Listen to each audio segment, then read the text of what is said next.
Hi అండి. Today lunch బాక్స్కి అయితే నేను బఠానీ వంకాయ కర్రీ చేస్తున్నానండి. ముందుగా పోపునైతే వేయించుకున్నాను. ముందుగా తరిగి పెట్టిన వంకాయ ముక్కలు, అలాగే నైట్ నానబెట్టుకున్నాను బఠానీ రెడీగా పెట్టుకున్నానండి. అలాగే పోపు బాగా వేగనిచ్చిన తర్వాత బఠానీ అయితే వేసేసాను. వేసి ఒకసారి కలుపుకొని అలాగే వంకాయ ముక్కలు కూడా యాడ్ చేసేసాను.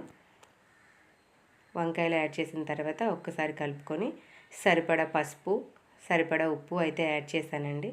యాడ్ చేసి ఒక్కసారి మగ్గనివ్వాలి. ఒక 15 మినిట్స్ మగ్గనిచ్చిన తర్వాత కూర బాగా మగ్గితే బాగుంటుందండి. చూసారా, ఇలా దగ్గరగా అవుతుంది. తర్వాత సరిపడా కారం అయితే వేసుకున్నాను. వేసుకుని ఒక్కసారి కలుపుకోవాలి, ఎందుకంటే కారం కలవాలి కదా. బాగా కలుపుకొని తగినంత వాటర్ అయితే యాడ్ చేసుకున్నానండి. వాటర్ యాడ్ చేసి మూత పెట్టేశాను. ఒక 15 మినిట్స్ ఉడికిన తర్వాత బఠానీ అయితే బాగా ఉడకాలి కదండి. సో బాగా మగ్గిన తర్వాత వంకాయ బఠానీ కర్రీ రెడీ.